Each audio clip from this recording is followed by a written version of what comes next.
Hey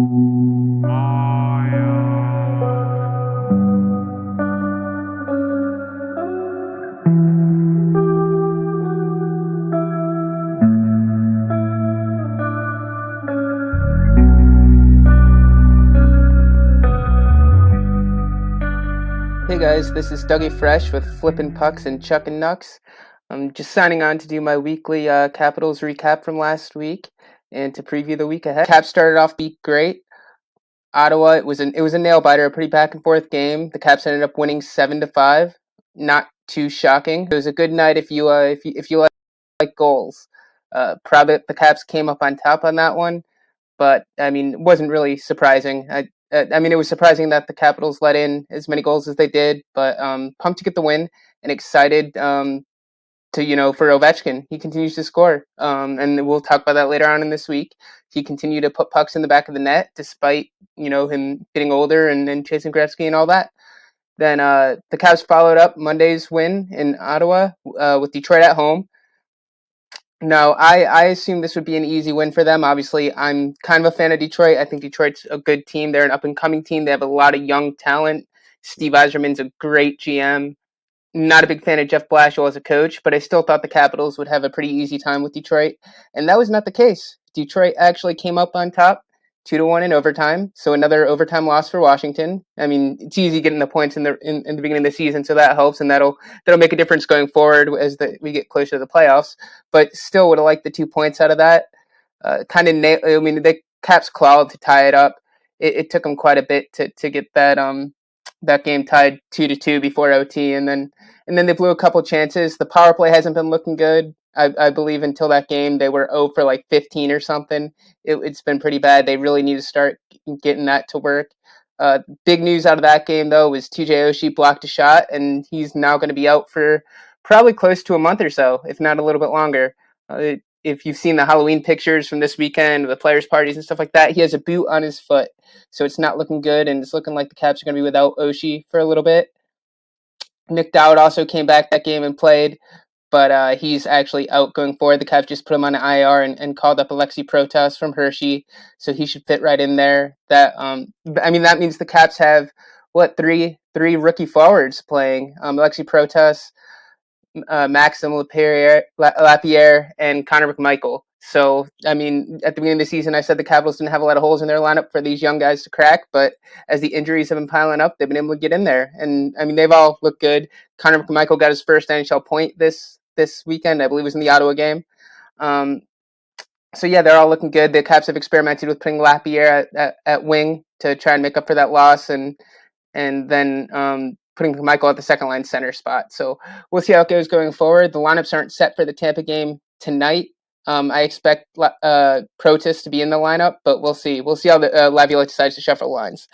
And then finally, the Capitals concluded the week with Arizona at home. I happened to be in attendance to that game. There was another game where I was expecting quite a high-scoring game on the Capitals side, a blowout. Arizona coming in was undefeated, victorless. They haven't won a single game this season, and I mean, sitting here right now, they're still at that spot. They still haven't gotten a win, as the Hurricanes did, short work of them last night. So yeah, I mean, it was a nail biting game. The Caps were heavily out shooting them, heavily outplaying them.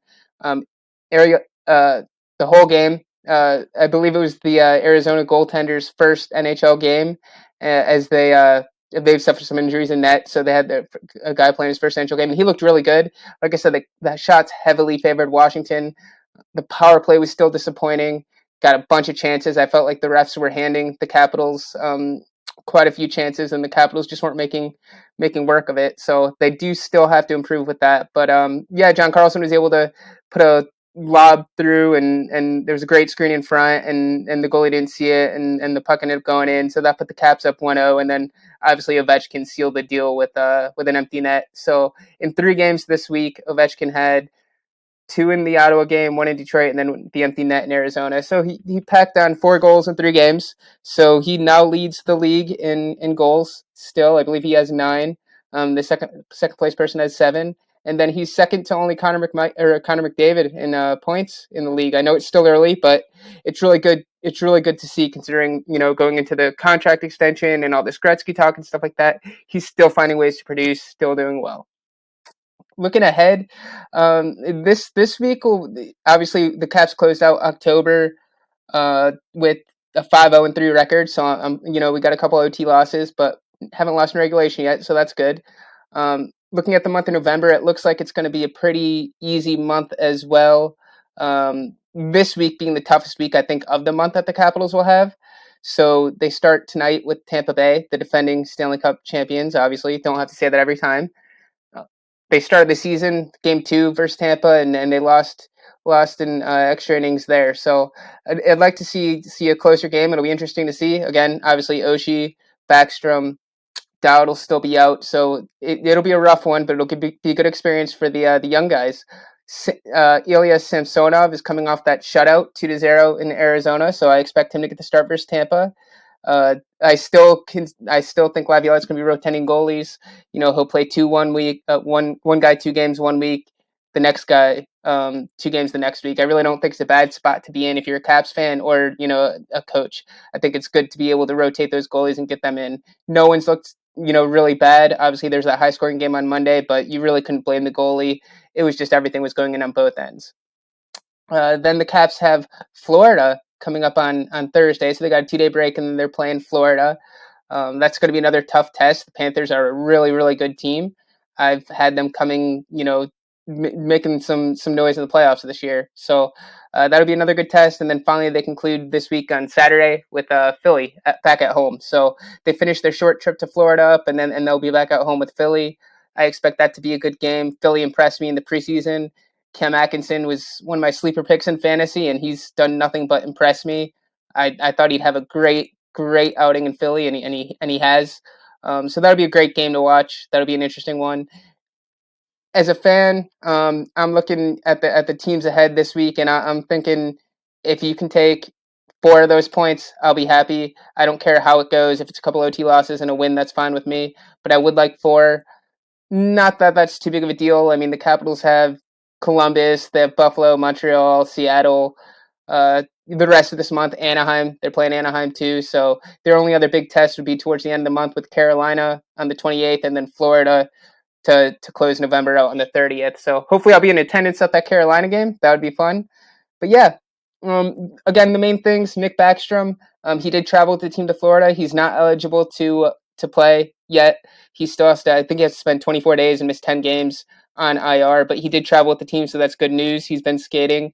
Obviously, when he is inserted, I'm not expecting a lot out of him right away. I do think he will instantly help the Capitals' power play, but I'm not expecting too much. I do want him to get back up to speed and give him that time since he did miss a full training camp. Again, Oshie, he's in the boot. He's going to be missing quite a bit of time, most likely a month, if not a couple of weeks past that. So the Capitals are going to have to be able to move forward without him. Nick Dowd, I think it's more of a precautionary thing. It was listed as day-to-day going into the Arizona game. I think they put him on IR, so they're able to call up Alexi Protas, fit him on their salary cap. So yeah, I think that was more of a roster management move than anything, and give Dowd time to heal. Obviously, he doesn't make as big of an offensive impact as someone like TJ Oshie or Nick Backstrom, so it's not that big of a loss. These rookies can probably fill in, and the Caps won't be hurting.